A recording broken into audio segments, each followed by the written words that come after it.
السلام عليكم ورحمة الله وبركاته. ازيكم يا حبايبي؟ عاملين ايه؟ يا رب تكونوا بخير. قبل ما نبدأ الفيديو ما تنسوش تصلوا على سيدنا محمد وعلى اهله وصحبه اجمعين. انا عارفة ان الغيبة طولت جامد، بس انا جبت لكم فيديو صغير كده. والله من اول ما القناة اتفعلت مش عارفة ايه اللي بيحصل، انا مش عارفة ايه اللي بيحصل اصلا على القناة. يعني الظروف الحمد لله، الواحد مشغول جدا، يعني ربنا يعيننا يا رب ويعين كل واحد مشغول. وكل ست بيت تعرف توفق بين بيتها وشغلها وكده. جبت لكم الفيديو النهارده حاجه بسيطه كده، قلت اشارككم اكلي. انا عملت بقى محشي. بدات اسبك اهو زي ما انتم شايفين الخلطه بتاعه المحشي.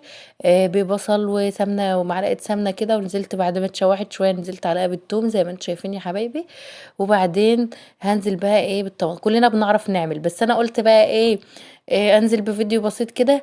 اوريكم انا عملت ايه النهارده وكده، بحيث ان نبقى داخلين، يعني ايدينا مش فاضيه كده، داخلين بالمحشي. اكله المحشي بقى زي ما انتم عارفين، اكله في الشتاء وكده.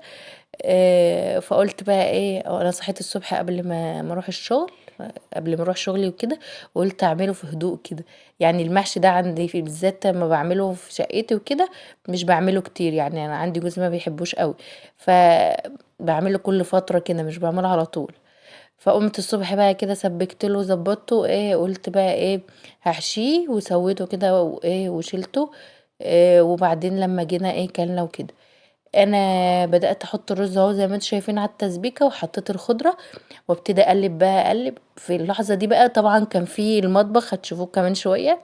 انا خلاص حشيت المحشي وخلصت. المطبخ بقى كل حاجه كانت مكركبه، الاطباق والحاجات اللي مكان المحشي، وحاجات انا علقت في الاول على بطايه ماما كانت بعتها لي. وقلت بقى هظبط الدنيا واظبط الحلقه قبل ما يكون المحشي حطيته على النار وكده. خلاص البطايه خلاص استوت على النار وطفيت عليها. وقبلها بيوم كنت عامله متهيألي محشي بتاع كشري. حاطين شايفين حتى الحله اهي جنبيها بتاعت المكرونه والحاجات. هظبط الحال كده واوريكم كده، مش هوريكم انا بغسل ولا اخلص، هوريكم المطبخ مره واحده. وهظبط الحال. شايفين المطبخ بعد ما تروق بقى كده، خلاص شلت حله المحشي من على النار وشلت كل حاجه. وبحطها بقى كده، بلفها جامد وعشان لما تيجي تبقى سخنة. وبعدين هوريكم المحشي بقى كده. خلاص بعد ما رجعت من الشغل قلت بقى اغرف لنا، يعني انا وكنده بنتي بناكل، وبعدين بابا لما بيجي برضو بياكل. غرفت الكليه والكنده، وادي البط شلت الجلد بتاعه، ما بنحبوش الجلد، وايه وشوربه كده. والف هنا على قلبكم. متنسونيش في اللايك والشير، واللي ما اشتركش في القناه يشترك ويفعل الجرس عشان يوصله كل جديد.